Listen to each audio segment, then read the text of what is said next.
So this is where you've all been hiding out. Some of the other rooms have been a little bit empty.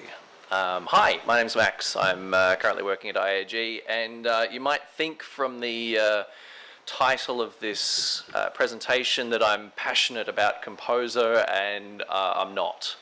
My passion is about solving problems, and Composer was quite a problem for me, so I thought I'd share that journey with you all and hopefully answer a few of the questions that usually pop up. Most of all, what the hell is Composer?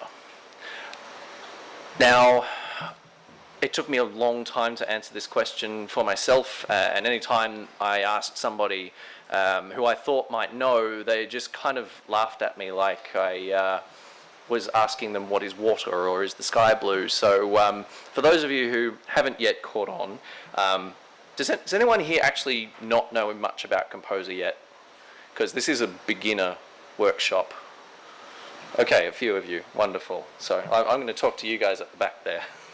The website for Composer says that it's a dependency manager for PHP, so effectively a package manager. And if you've been developing in Drupal for any length of time, you'll probably have used Yum to install Apache or PHP, possibly Brew on a Macintosh if you're using one of those.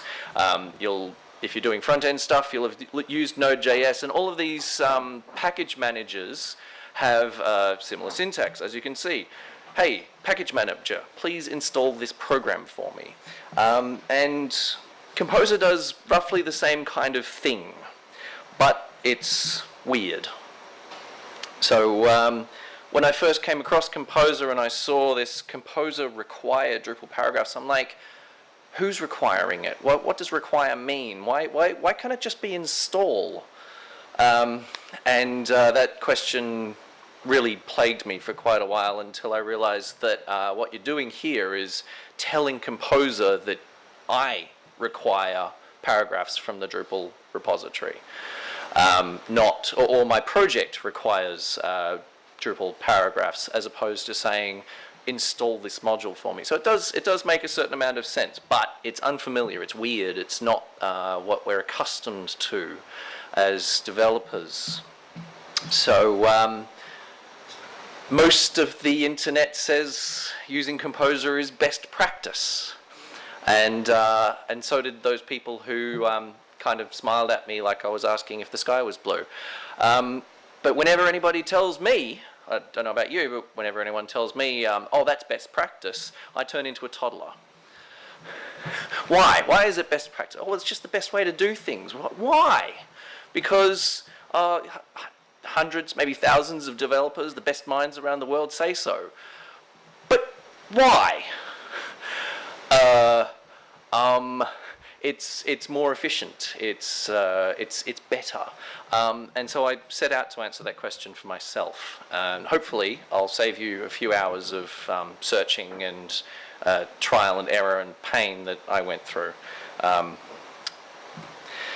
Why can't I use the tarball or the zip file from the Drupal project? And I'm really glad that that tarball exists, because that's how I learned how to use Drupal about 6 or 7 years ago. And if you're learning how to use Drupal, trying to do it with Composer straight away is a massive burden. So I recommend trying it with the tarball. But have you ever tried to maintain a site using tarballs and zip files? If you've got more than 1 or 2 sites, that process is going to suck all of your time.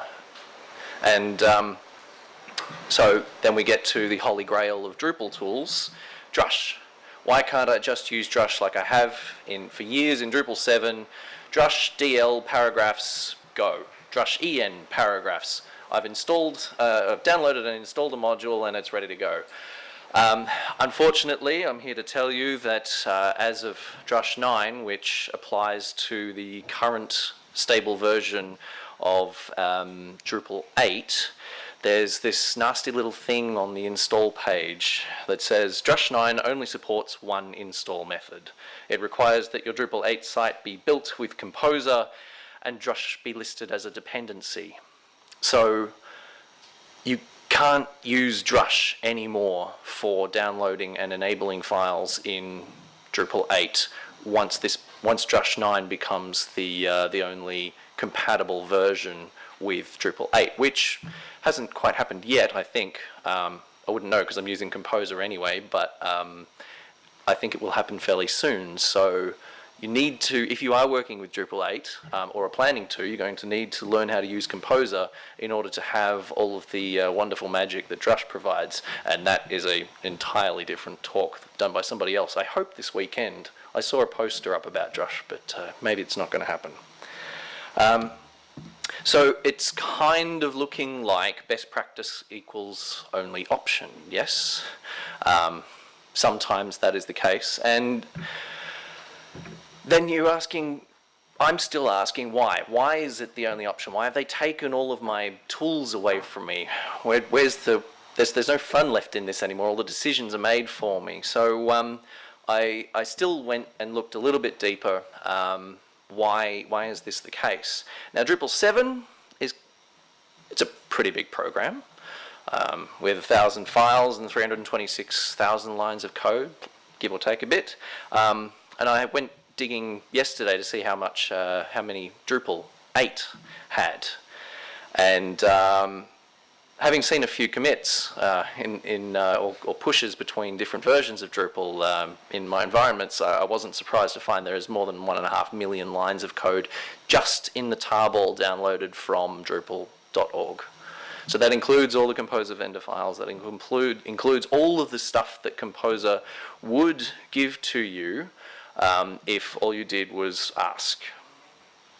So you can get those 1.5 million lines of code and update them and version control them using Composer, and that's where it becomes really quite powerful.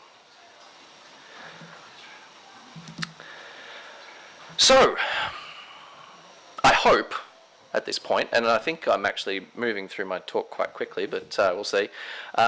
Hopefully now you're partially convinced at least into giving Composer a try. So what do you need to do?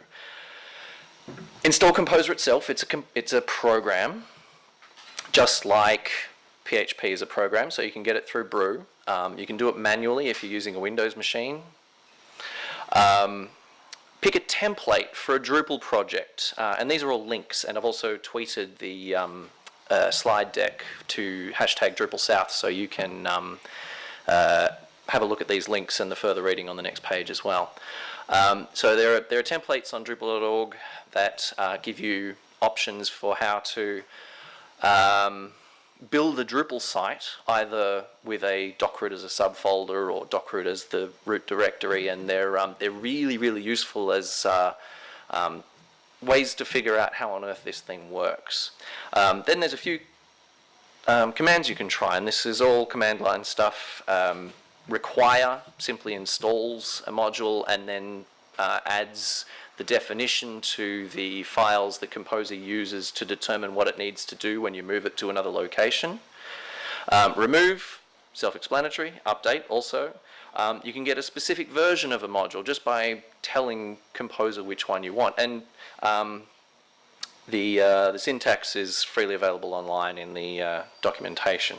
And I highly recommend going into the composer.json file and having a look around, especially if you use option A from the templates on the other side of that link, because you'll be able to see how it's putting the module files in the modules directory, and it's putting all of the library files into the libraries directory. Those templates do all of that for you. And finally, I just have a few further reading sources at the back there. The best one, in my opinion, is the second line, Composer and Drupal are still strange bedfellows, by Jeff Geerling, I think his name is. It's written about 6 months ago, but it contains answers to all of the but why and what if questions that are probably running through your mind right now that I don't have time to answer. So I'm going to finish up there, and because I've run out of time, if anyone is really interested about talking about Composer, I don't have all the answers, but I'm very happy to have a chat. Seek me out. I'm the tall guy in the weird shirt, at least today. Thanks very much.